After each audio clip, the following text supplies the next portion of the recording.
Hai, apa kabar kalian semua? Aku doakan kalian semua selalu sehat dan selalu bahagia. Lanjut ke part 2. Seperti yang kita tahu di part sebelumnya, si penyihir melakukan sihir jarak jauh dengan merasuki semua penduduk untuk menghabisi si dokter. Dokter dan Yukyung berusaha terus melawan. Beruntungnya si dokter mempunyai pedang Silsung dari kakeknya. Dan itu membuat penyihir kewalahan. Bahkan semua alat sihir sampai habis, karena penyihir kesal semua tabung sihirnya pecah dan dia tidak bisa menghabisi si dokter, penyihir menghukum salah satu anggotanya. 이쪽은 우리 도와주러 오신 황 사장님. Lantas dokter dan Yukyung selamat, lalu mereka berdua menemui Inbe dan Pak Weng untuk meminta bantuan. Tetapi tampaknya Pak Weng tidak setuju dengan keputusan dokter karena terlalu beresiko. 지난 대선 때 제대로 맞춘 다음부터 Karena kakek dari si dokter saja tidak bisa mengalahkan penyihir itu, apa kabar dengan si dokter yang tak mempunyai ilmu spiritual? Ia jelas langsung kalah, tetapi si dokter tetap ingin menyelesaikan semua ini. Lalu Pak Wang membawa mereka ke orang yang bisa menerawang siapa yang menulis kertas sihir itu. Tetapi tidak mudah untuk bisa menemui orang ini. Karena Pak Wang kenal dengannya maka mereka bisa menemuinya. Walau dibayar tinggi dia tetap tidak ingin membantu, lalu mereka mencoba membujuknya, akhirnya orang itu pun luluh dan mau membantu. Lantas orang itu memanggil bidadari untuk merasuki tubuhnya. Dan kedatangan bidadari itu bisa dilihat oleh Yukyung. Memang luar biasa mata Yukyung, tak heran kalau penyihir menginginkan mata itu.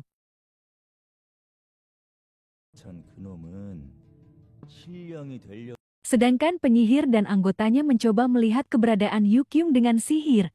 Lalu bidadari masuk ke dalam tubuh orang ini dan dia langsung berbicara kepada Yukyung. Karena tadi Yukyung bisa melihatnya, dan yang diinginkan penyihir itu cuma mata Yukyung. Karena mata Yukyung sangat penting untuk penyihir, karena dengan mata Yukyung si penyihir bisa terbebas dari kurungan yang dibuat oleh kakek si dokter, karena si penyihir ingin menjadi dewa.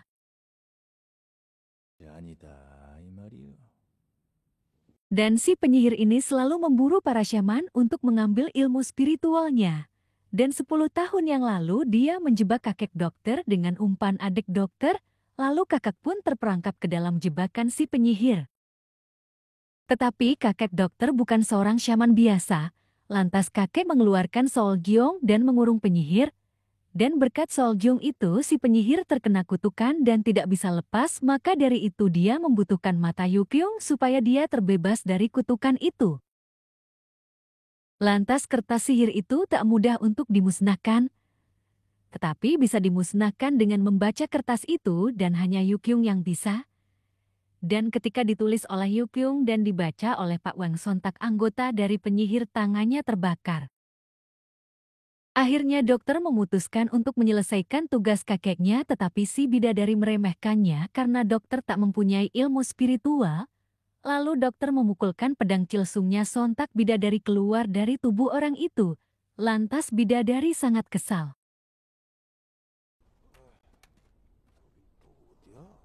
Lantas dokter berkata Yukyung memiliki mata dan aku memiliki pedang ini maka katakan di mana belahan dari Solgyongnya?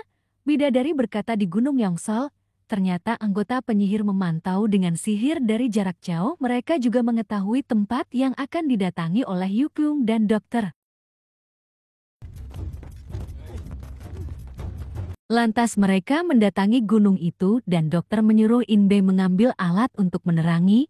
Lalu dokter menyuruh Yukyung untuk melihatnya di mana belahan Solgyong itu berada. Dan akhirnya Yukyung menemukannya lantas mereka berlari mendatangi tempat itu. Yukyung yang bisa melihat makhluk tak kasat mata maka dia menghalangi dokter untuk masuk. Tetapi dokter tekadnya sudah bulat. Penyihir yang sudah mengetahui kalau dokter akan mengambil Solgyong maka dia menggunakan sihirnya untuk membuat Fata Morgana seolah-olah si kakek hidup kembali dan menusuknya. Dan dokter tidak memperdulikan itu dan dia tetap ingin mengambil Sol Jiong. Akhirnya si dokter berhasil. Lantas mereka merencanakan untuk menyelamatkan adik Yukyung. Lalu salah satu anggota penyihir ingin kabur dan dia bertemu dengan anggota lainnya. Lantas anggota itu menjelaskan kalau si penyihir pasti akan kalah. Dan sialnya dia ketahuan dan penyihir memotong lidahnya.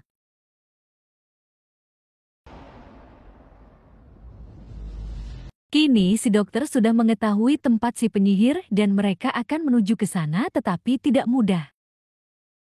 Semua anggota dari si penyihir dikerahkan untuk menghabisi dokter dan mereka menyerang dari segala arah. Dokter yang sendirian sangat kewalahan menghadapi mereka. Akhirnya mereka membawa Yukyung. Dan dokter Inbe juga Pak Weng datang untuk menyelamatkan Yukyung. Tetapi dokter melarang Pak Weng dan Inbe masuk ke dalam karena sangat berbahaya. Akhirnya dokter masuk sendiri untuk menyelamatkan Yukyung. Si penyihir langsung menyambut kedatangan si dokter dan menghajarnya. Jelas saja si dokter bukan tandingan penyihir karena penyihir sudah setengah hantu.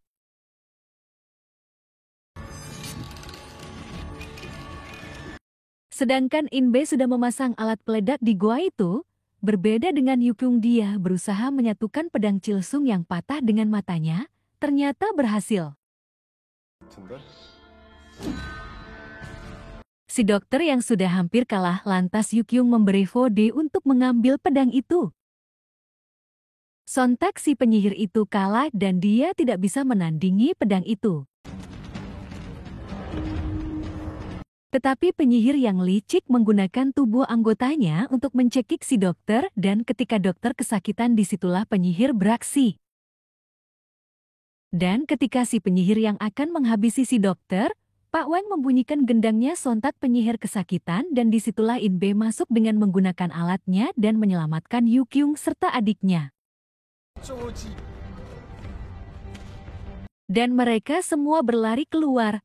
Penyihir melihatnya dan dia pun mengejarnya.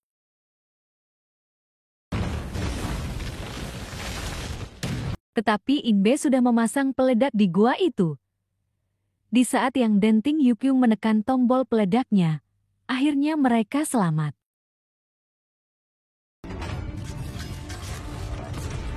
Tetapi dokter kehilangan separuh dari Sol Jiongnya, ternyata Inbe sudah membawanya. Akhirnya dokter menyelesaikan tugas kakeknya dengan mengurung penyihir ke dalam Sol Jiong. Si penyihir yang mencoba melawan dan akhirnya dia pun kalah. Dengan terkurungnya si penyihir semua kertas sihir di desa itu sirna. Dan aura gelap pun hilang berganti dengan cerah dan indah. Desa yang dulunya dipenuhi dengan kegelapan kini menjadi cerah. Lantas penyihir terkunci di dalam Sol Jiong selama-lamanya. Dan kini Pak Weng maupun dokter berpamitan pergi, lalu adik Yukyung tak lupa berterima kasih kepada mereka. Berbeda dengan Inbe, justru dia menawari Yukyung pekerjaan dengan dokter dan dirinya. Dan tampak dokter pun setuju. Seru ya, bagaimana menurut kalian? Apa dari kalian yang nonton juga bisa melihat makhluk tak kasat mata? Kalau bisa komen ya. Sampai jumpa lagi.